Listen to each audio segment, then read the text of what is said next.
बीच एक और बड़ी खबर आ रही है बम वाली फ्लाइट पर। सूत्रों के हवाले से एक बड़ी खबर है। मौजूदा हालात को देखते हुए एक्सपर्ट्स की तरफ से बड़ा दावा किया गया है। वो दावा क्या है? फ्लाइट को हाईजैक भी किया जा सकता है। देखिए, हम जिस तरह से अपने एक्सपर्ट से बात कर रहे थे, बहुत गंभीर खबर है ये।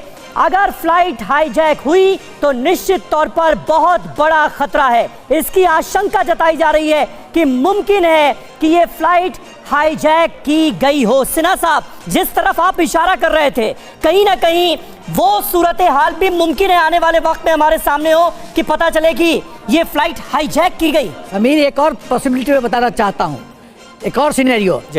मान लिया जाए कि फ्लाइट हाईजैक हो गई है। हाँ। यदि हम लैंड करने का परमिशन देते हैं तो हमारी दिल्ली में जितने फ्लाइट्स हैं वो सब अफेक्ट हो जाएंगे। अब वो फ्लाइट यदि लैंड करता है, आतंकवादी ये खबर तो बिल्कुल पूरी तरह से क्लियर है कि हमने मना कर दिया।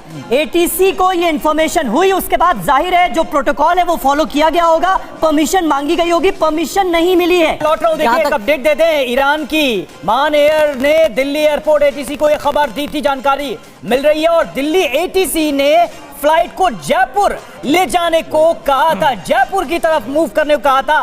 पायलट ने जयपुर जाने से इनकार कर दिया। पायलट ने जयपुर का रूट लेने से इनकार कर दिया। कुछ देर बाद भारतीय एयरस्पेस को उसने छोड़ दिया। तो तिवारी सर, देखिए एक और अपडेट आ चुका है। देखिए, जैसे दिल्ली पर होल्ड करा था, एक होल्डिंग पैटर्न होता है, होल्डिंग एरिया होता है, और इसका इंश्योर किया जाता है कि ये जो हमारे main important top restricted areas है, जो सेक्रेट एरियाज है, उसको अवॉइड करें।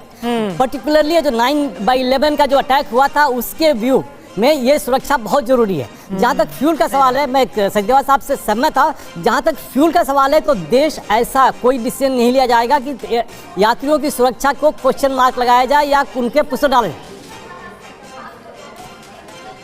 भी है, आप समझाइए किस तरीके के चांसेस है टेक्निकल फॉल्ट के लिए कि बार बार लैंडिंग की रिक्वेस्ट की जा रही है और यू टर्न तक लिया है फ्लाइट ने। राजस्थान की लोकेशन में सबसे ज्यादा बार यू टर्न लिया है। देखिए, टेक्निकल फॉल्ट हो या फ्यूल की शॉर्टेज हो, इसमें कोई भी देश चाहेगा कि ये फ्लाइट सुरक्षित तरीके से लैंड हो। इसमें हमारे पास कई ऐसे एयरफील्ड है जहां पर कि हमारी देश की सुरक्षा को क्वेश्चन मार्क नहीं उठ सकता, लेकिन ये फ्यूल का डेफिनेटली क्वेश्चन मार्क नहीं है। सर कि दिल्ली की जगह जयपुर क्यों नहीं? मैं रवि ये पॉइंट ऑफ ऑर्डर रेज कर रहा हूँ कि जब दिल्ली और पायलट मांगा परमिशन टू लैंड, उसको कहा गया जयपुर जाओ, तो जयपुर क्यों रिफ्यूज किया?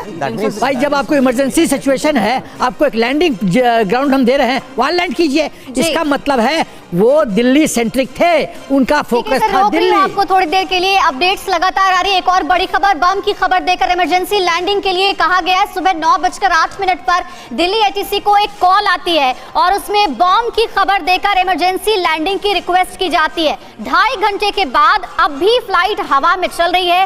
बांग्लादेश के आसपास उसकी लोकेशन इस वक्त मिल रही है और कहा जा रहा है कि दिल्ली के एयर स्पेस में तकरीबन 45 मिनट तक ये फ्लाइट होल्ड पर रही, क्योंकि रिक्वेस्ट की गई थी लैंडिंग की और उस रिक्वेस्ट को मंजूर नहीं किया गया था, लैंडिंग अप्रूव नहीं की गई थी, इसलिए वापस से ये फ्लाइट आगे बढ़ती है। फिलहाल बांग्लादेश इसकी लोकेशन है। देखिए, हर एस्पेक्ट पे हम बात करें, हमारे एक्सपर्ट ये भी कह रहे हैं कि ये भी संभव है कि हाईजैक कर लिया गया हो इस फ्लाइट को। संभावना है कि ये भी कि टेक्निकल फॉल्ट भी हो सकता है, फ्यूल की शॉर्टेज भी हो सकती है, कई तरीके की बातें सामने आ रही है। लेकिन शुरुआती जो जानकारी मिल रही है उसके हिसाब से ये खबर आपको हम बता रहे हैं। भारतीय वायुसेना अलर्ट मोड पर है। भारतीय वायुसेना के जो ऑफिसर्स हैं वो मीटिंग कर रहे हैं। सिन्हा सर, जरा बताइए कि भारतीय वायुसेना के लिहाज से अलर्ट मोड पर है भारतीय वायुसेना के ऑफिसर। देखिए, एक और अपडेट आ गई है, समीर वो पहले बता देते हैं। बिल्कुल, और सबसे बड़ी अपडेट और सबसे बड़ी चिंताजनक खबर, आप कह सकती हैं आशंका, इस वक्त यही है कि कहीं ये फ्लाइट हाईजैक तो नहीं हो गई। बम वाली फ्लाइट के हाईजैक होने की आशंका बढ़ती नजर आ रही है। सुबह 9:08 पर दिल्ली एटीसी को कॉल आती है, बम की खबर देकर इमरजेंसी लैंडिंग के लिए कहा गया और 2.5 घंटे बाद भी ये फ्लाइट हवा में ही चल रही। और देश हित में अब हम आपको दिखाते हैं ईरान की एक फ्लाइट के लिए पाकिस्तान से आई एक कॉल के बाद किस तरह भारत समेत 4 देशों में हड़कंप मच गया। ईरान की एक फ्लाइट जब भारत के एयर स्पेस के अंदर थी, तब उसमें बम की खबर से सुरक्षा एजेंसियां सकते में आ गई। ये फ्लाइट ईरान से चीन जा रही थी। बम की खबर के बाद किसी तरह की नुकसान न हो जाए और किस तरह से अफरा तफरी मच गई, देखिए इस रिपोर्ट में।